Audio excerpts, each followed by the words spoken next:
Today on Table Talk Sessions, we'll be working on how to get Scrabble twisted.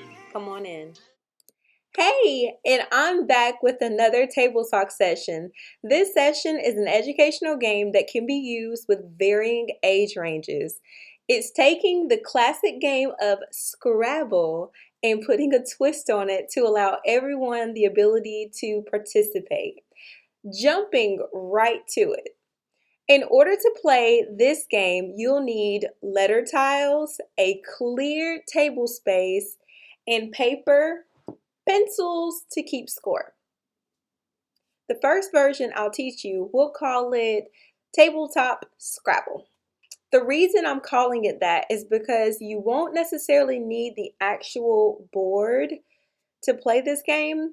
And this version that I'm going to introduce is a game that I actually am going to play in the classroom this year to help students practice vocabulary, sight, and nonsense words. And I'm so excited. The biggest twist is allowing nonsense words. And I know you might be thinking, what? What are nonsense words? Well, nonsense words are make-believe words that helps a child as they're learning how to blend. And blending is one of the many ways new words are made. This is very important when kids are just learning to read. Here's why it's important. Breaking that word down, the sounds are b, eh, n, d, ing. That is decoding, being able to break a word down and then being able to push it all together to say bending. I know each individual sound and then I can blend. Make-believe words or nonsense words, I also can take the sounds like z, av, zav, if, myth, z, a, d, zad. This is a concept that students should be able to do in order to decode and read more challenging words as they grow. Miss, un,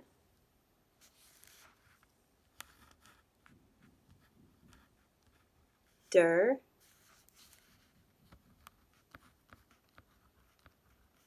stand, ing.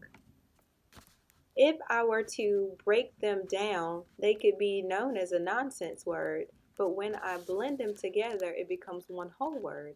Miss, un, der, stand, ing. It's understanding. Let's say there are a group of 6 players. Each player will grab 7 letter tiles and place them where only they can see their letters. Now, if you have the actual holders that you can put your letters on from your old Scrabble game, fantastic. If not, you can be innovative. You can make your own stand for your letters to hold up on. You can grab some cardboard, make it up, whatever, but you want to get to where your 7 tiles are only seen by you, the player. Each player will take turns with creating a minimum of a 3-letter word. And again, the reason being is that if you are playing with a younger kid, you want them to actually be able to feel like they are able to do it. So using those nonsense words will invite them to want to participate, give them something to look forward to. So allowing at least a 3-letter word. Every time a word is placed down, the person reads their word and counts their number of points. So if little Johnny or little Susan, they knew that they could put the word cat down, they're so excited, I can spell cat. Well, they put a C, an A, and a T down. Those are 3 tiles. Therefore, they get to pick up 3 new tiles from the tile pot, the letter tiles that are not currently being used. And the game keeps going and going and going until all the letter tiles have been used up. At that point, you would calculate and see who has the most number of points at the end, and they're the winner of the game. In order to demonstrate this game at work, I am using the example of the word met. Let's say that you as the adult put down the word met, you're able to read it, and the kid you're playing with is able to read it.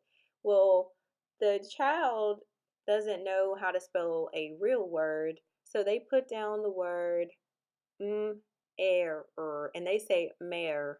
Then you should count it because it is a make-believe word and they were able to read it. Let's say the next person puts down the word writ. Well, as long as the child is able to read it, then that's the purpose of the game, and what you're intending is for the child to be able to read, whether it be make-believe, whether it be real. Everyone that's playing should be able to participate. And that's how you would play tabletop Scrabble. The second version of a twist of Scrabble is a game called Build-A-Word, and I was introduced to this word this summer.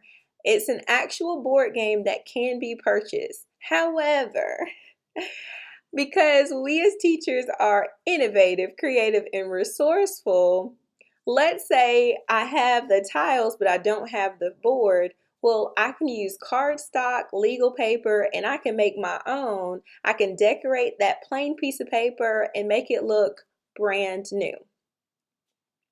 So you don't have to actually purchase this game, but it is also a nice version or twist on Scrabble. So in order to do this game, it's very similar to what I just explained, except each player only goes 5 times, and the points are totaled at the end to see who wins. So this part of Scrabble, or this twist on Scrabble, is a little bit more tricky because you have to be strategic in what letter tiles you plan to use to get the most number of points, because you only get 5 opportunities to earn the most amount of points. Here's a video showing how it works. And it's just like Scrabble, except for it doesn't have the Scrabble board.